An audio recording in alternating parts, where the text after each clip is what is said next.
Bonsoir tout le monde, bienvenue à cette nouvelle édition de notre série à la rencontre de, organisée dans le cadre de la campagne de financement du 350e anniversaire du Collège François de Laval, qui met en vedette des beaux humains qui ont un attachement particulier pour le collège. Et ce soir, je suis très contente parce que je parle à un de mes anciens professeurs. C'est aussi un ancien de la promotion collégiale 1971. Il a enseigné au collégial, au secondaire. Moi, je l'ai eu dans 2 cours, géographie en secondaire 1 et économie familiale en secondaire 2 qu'on appelait affectueusement psychologie parce qu'on a vu beaucoup plus de psycho qu'on a vu d'économie familiale. Bonsoir, Jacques Carreau. Très content de te parler ce soir. Bonsoir, Pascal. Merci d'avoir accepté l'invitation. Comme on discute en général de choses et d'autres, on s'est parlé un petit peu avant le début de la diffusion. Tu m'as partagé plusieurs anecdotes. Mais avant d'entrer dans le vif des anecdotes, comment se passe la retraite? Moi, j'adore ça, la retraite, hein, parce que la dernière année, je rêvais de cette retraite-là parce que je lis beaucoup. Mais ce qui manquait, c'était du temps. Oui. Et à la retraite, là, j'en ai du temps. C'est pas rare que je vais lire 8 heures par jour, là. OK. J'ai un gros budget de livres. Tu as un budget de livre, puis tes yeux sont assez bons pour faire de la lecture en durée comme ça, oui? J'ai changé mes yeux. Ah! J'ai fait une opération cataracte, fait qu'ils m'ont mis des yeux neufs. Et puis, c'est très bien. J'ai plus besoin de lunettes. C'est pour ça que la bibliothèque derrière toi est pleine de livres. Ah, ça, c'est juste un petit bout que tu vois là. Il y en a sur les 4 murs, puis il y en a une autre pièce en bas. Puis maintenant, on prend beaucoup moins de place parce qu'on utilise des bebelles de même. Oui, voilà. Ça coûte moins cher et puis ça stocke beaucoup. Mais ça sent moins bon. Ça sent moins bon. Il n'y a pas autant de fun à rouvrir que dans un... J'étais contre ça au départ parce que moi, j'étais style Plume Waterman, livre, et puis les odeurs de livres, j'ai toujours aimé ça. Mais c'est avantageux parce qu'avant que je me fasse opérer pour les yeux, tu as l'avantage de jouer avec la lumière, tu peux jouer avec les caractères, puis ça coûte moins cher. Et puis ça prend pas mal moins de place aussi parce qu'une quantité de livres comme dans ton console, là... Place, ça travaille sur les murs en bas parce que c'est pesant. Hein? En tout cas, c'est bon. Poussière aussi. Oui, c'est vrai. Mais c'est un beau projet de retraite quand même, de la lecture, c'est pas pire ça? Oui, j'avais peur de m'ennuyer avec ça, mais non, ça n'a pas été le cas. Bon, écoute, on va retourner en arrière dans tes belles années d'enseignement. Contrairement à mon père, toi, tu as eu tes 2 filles comme étudiantes, comme professeurs. Oui, il y en a une qui voulait m'avoir, l'autre, elle ne me l'a jamais dit, mais je les ai eues les 2 en classe. Marie-Cécile, ben, c'était pas un problème en classe. Marie-Cécile, c'est un élève gentil, tout douce. Fait que, elle prenait pas de place. Mais c'est pas évident d'avoir ton père ou dans l'école ou même en classe parce qu'il connaît les choses avant toi. Tes collègues t'en parlent au lieu de leur en parler. Fait que Marie-Cécile, elle prenait son coin. Tandis qu'Emmanuelle, elle était plus frondeuse. Fait qu'elle faisait exprès en classe quand elle disait Hey, père! Fait que tu disais Oui, la fille. Oui, c'est ça. Ça rend la ligne un petit peu floue. Mais comme tu me disais, je pense que le fait que tu étais psychologue devait aider un petit peu aussi à gérer les situations. Oui, mais ça créait d'autres problèmes parce que quand il y avait des chums, c'est pas évident d'amener ça à la maison. Le prof, il est là, là. Fait qu'ils ont besoin de ne pas faire de conneries, là. C'est moi qui leur montrais à boire leur vin comme il faut, là. Eh boy, hein? Tout est de l'enseignement. Ah oui. Écoute, Jacques, j'aimerais ça que tu me parles parce que tu m'as dit que tu étais un ancien, donc tu as quand même été comme étudiant et tu as aussi été comme prof. En plus, tu enseigné au collégial et au secondaire. Donc, parle-moi un petit peu là, de ton cheminement là, au collège. J'étais moi, étudiant, j'étais pensionnaire au séminaire. J'ai fait les colonies de vacances à Mézeray. Et dans ce temps-là, c'était le cours classique. J'ai fêté le 300e anniversaire pendant que j'étais finissant. Ben dans ce temps-là, pour nous autres, c'était rhétorique. Et c'est l'équivalent de secondaire 5. Ma fille, la plus vieille, a fêté le 325e finissante en secondaire 5. Après ça, quand j'étais engagé au séminaire, à cette époque-là, on engageait beaucoup. si tu es un ancien. Fait que moi, je n'ai pas passé, comme Esther disait dans son entrevue, les entrevues où on essayait de voir comment tu t'en sortais. Moi, j'ai eu une personne qui m'a vu, c'est simplement pour qu'on jase un petit peu. On ne parlait même pas de job, c'était juste pour voir si c'était pour faire mon affaire, parce que je l'avais eu comme prof, il me connaissait déjà, puis j'étais un ancien du séminaire, donc j'avais tout ce qu'il faut. C'est ça, dans le fond, tu n'avais pas ta réputation à faire, tu n'avais aucune défense à faire. Et pour Esther, c'était un petit peu plus compliqué parce qu'il n'y avait pas de fille avant, fait qu'elle ne pouvait pas être ancienne. Moi, j'ai connu au collégial l'année de la fille. La fille. Oui, parce que quand ils ont ouvert, ils n'en voulaient pas de filles au séminaire. Ouais. Les prêtres avaient dit des choses, des fois, à un moment donné, qu'il ne fallait pas en avoir. Et puis, quand ils ont décidé d'ouvrir, ils ont ouvert trop tard. Puis, il y a seulement une fille qui voulait compléter quelques cours de chimie, entre autres, pour pouvoir rentrer à l'université dans le profil qu'ils désiraient. Et puis, les autres n'ont pas eu le temps de s'inscrire. Fait que dans un amphithéâtre, il y avait une fille qui parlait, puis tous des gars. Et que les gars, ils étaient fins avec elle, par exemple. Oh, sûrement. Elle devait être pas pire populaire. Elle avait beaucoup, beaucoup de services. Aïe, aïe. Tu m'as partagé quelques anecdotes tantôt. Tu as enseigné à des enfants qui sont devenus parents, qui ont envoyé leurs enfants. C'est un petit peu une histoire d'amour avec le collège. J'ai parlé à plusieurs anciens qui ont envoyé leurs enfants ou des enfants qui sont les enfants d'anciens étudiants qui ont fini dans les dernières années. Il y a même des grands-parents, ça peut même aller sur 3-4 générations. Là, moi, mon grand-père maternel a été au petit séminaire aussi à une époque très reculée. Lui aussi était pensionnaire, le père de ma mère. Donc, il y a comme une espèce de truc générationnel qui se passe. Toi, tu en as eu aussi là, des multiples générations à titre d'enseignant. Oui, puis ça faisait trop plaisir quand tes enfants venaient me voir et qu'ils me disent « Oh, ma mère vous salue, mon père vous salue » parce que je les avais eus souvent au collégial. Il y en avait d'autres que j'avais eus au secondaire. C'est même possible que j'ai eu trois générations, là, parce que quand on regarde avec les âges, là, ça reste tout à fait plausible. Là. Mais il y a un petit gars qui m'avait déjà demandé à un moment donné en rentrant en classe, parce qu'il voyait bien qu'il y avait 4-5 de ses copains qui disaient « Ah, t'as eu ma mère, t'as eu mon père, t'as eu mon oncle. » Le petit gars, il vient me voir et dit « T'as-tu eu mon grand-père? » Parce que son grand-père est allé au séminaire. J'ai dit « Oui, mais ton grand-père, quel âge qu'il a? » Il me dit « Il a 93. » Non, je ne l'ai pas eu. Je l'ai pas eu. Lui, je peux dire avec confiance. Je peux dire avec confiance, lui, que je ne l'ai pas eu. Ah, j'ai eu Alain Gagné comme élève. Aïe, aïe, hein? André Deschênes, il m'a eu comme élève. Hey, fait que, ouch, ouch. Il Ben, commençait tout jeune. Vous vous êtes côtoyés comme collègues aussi après, là, donc... collègue, je l'ai eu aussi comme directeur. Oui, c'est vrai, effectivement, oui. Fait que... fallait pas que tu haïsses trop ce monde-là pour vouloir encore les fréquenter au niveau professionnel. Ben, ça faisait partie de notre belle gang, mais il y en a, à un moment donné, quand je suis rentré au collégial, mon voisin de bureau juste en face est venu me voir et puis il m'a dit « Ah, toi! » Parce que j'étais très bon en mathématiques, mais j'aimais pas ça. Ah! Je voulais pas aller en mathématiques. Moi, j'étais intéressé par l'archéologie, la psychologie, la psychiatrie. Et puis, lui, il voulait que je me présente au concours de mathématiques, puis moi, je voulais pas. Fait qu'il dit, j'espère que... Mais on a toujours resté bons copains, pareil. Mais moi, je suis assez jovial, hein?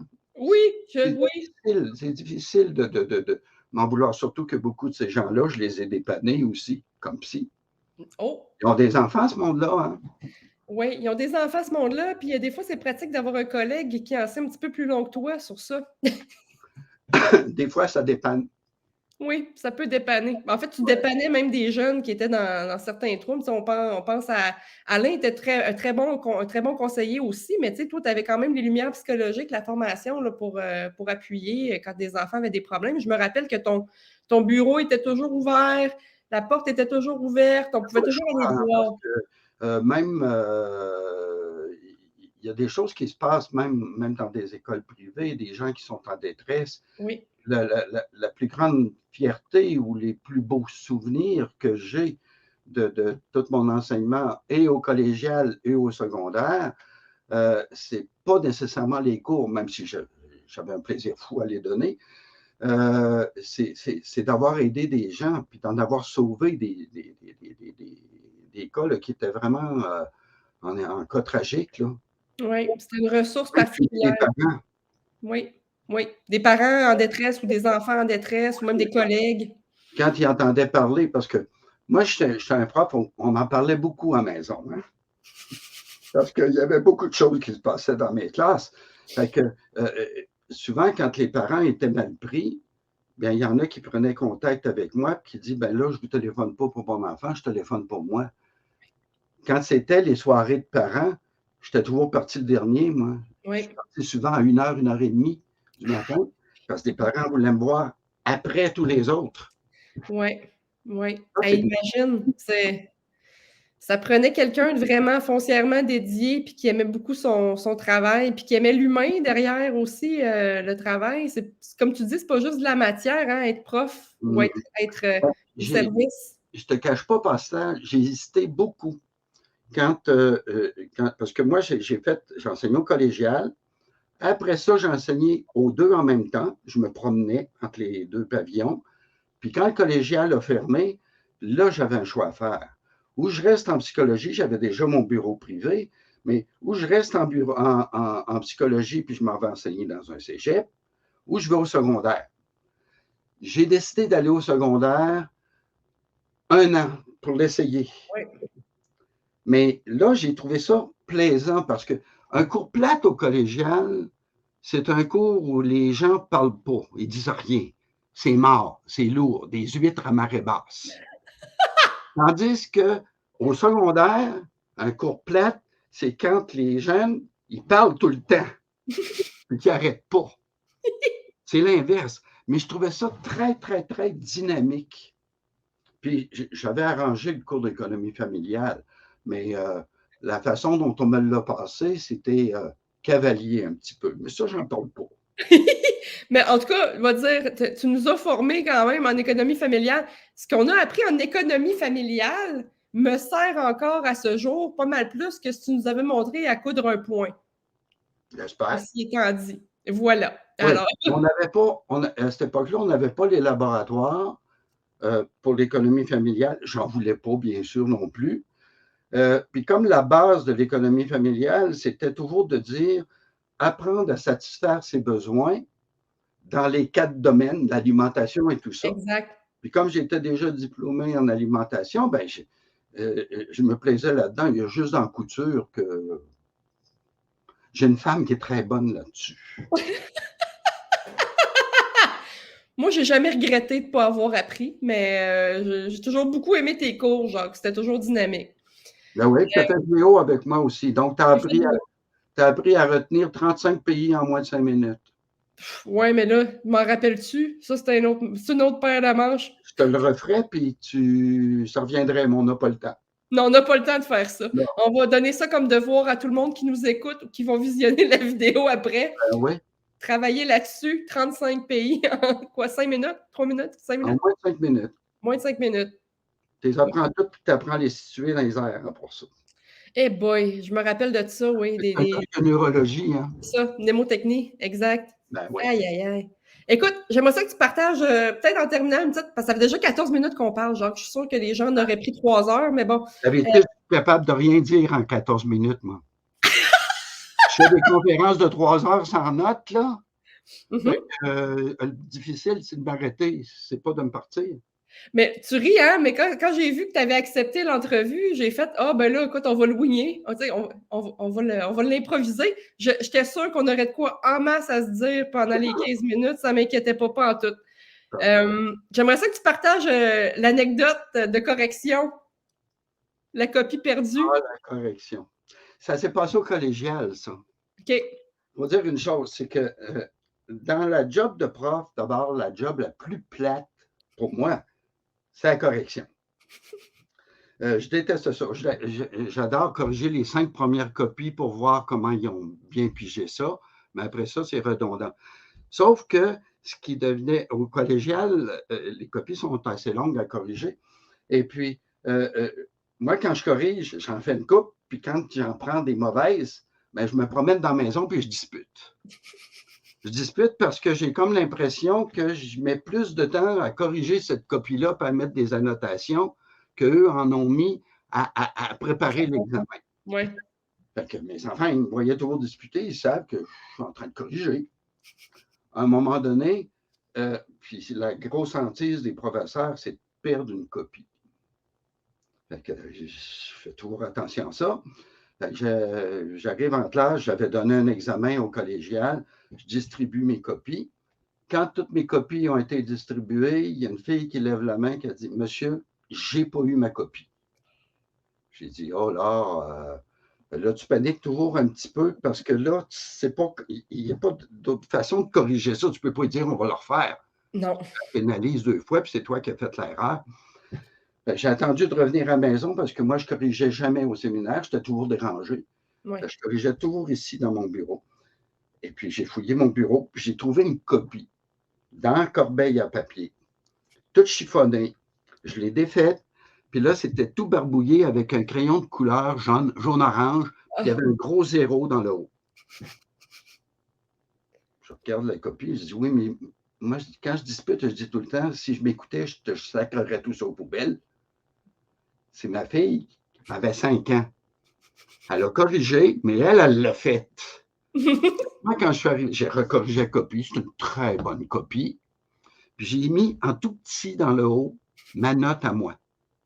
Le lendemain, quand je suis arrivé en classe, puis j'ai redonné la copie, j'ai tout étalé la copie devant la fille, puis j'ai dit « Excuse, elle a été chiffonnée un petit peu, ma fille est passée par là. » J'ai dit « Tout ce qui est en orange, c'est sa correction.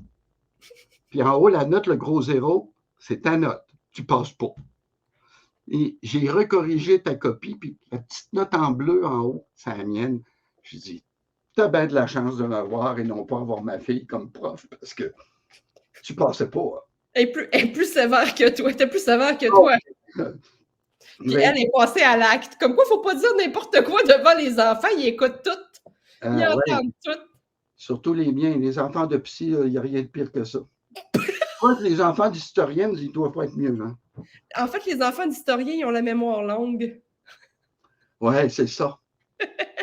Oui, j'enseigne l'histoire aussi. Toi, tu ne m'as pas eu en histoire. Non. J'ai eu, en histoire, j'ai eu Esther en secondaire 2, parce que mon père ne voulait pas m'avoir. Effectivement, lui, il ne voulait pas de zone grise. Il ne voulait pas que j'aie de problème, puis il ne voulait pas en avoir lui non plus. Fait que, ouais. Puis j'ai eu Gilles Bureau aussi 2 années, secondaire 4 et 5 après. Ouais.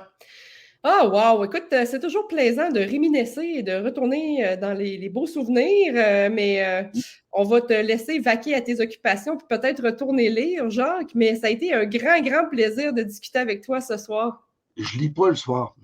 Ah! Je me lève toujours très tôt le matin. J'ai toujours été tôt.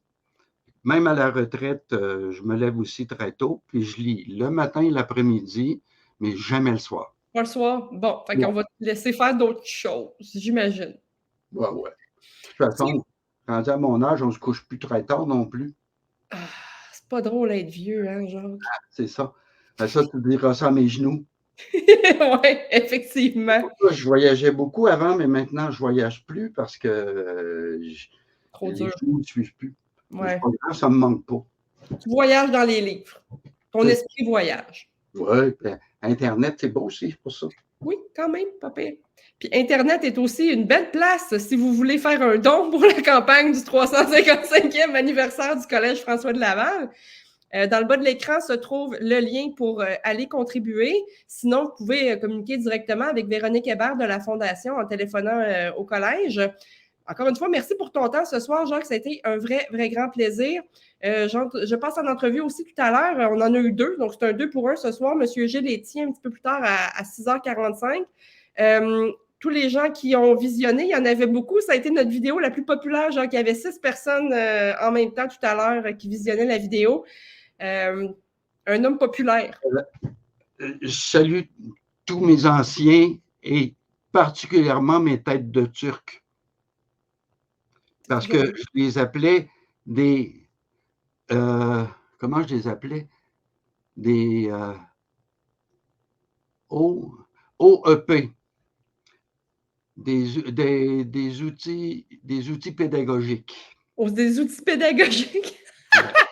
Des outils d'éducation. Des outils d'éducation. Mais effectivement, écoute, je suis sûre qu'il se rappelle très bien de toi aussi. Merci encore une fois pour ton temps. Et puis, écoute, on va conclure là-dessus, mais je suis très contente d'avoir passé tout ce temps-là avec toi, Jacques. Même, on s'est parlé un petit peu sur l'heure du dîner tantôt. Ça fait du bien de parler avec toi. Puis, on garde contact, OK? OK, pas de problème. Bonne fin de soirée à tout le monde. Au revoir. Tout le monde.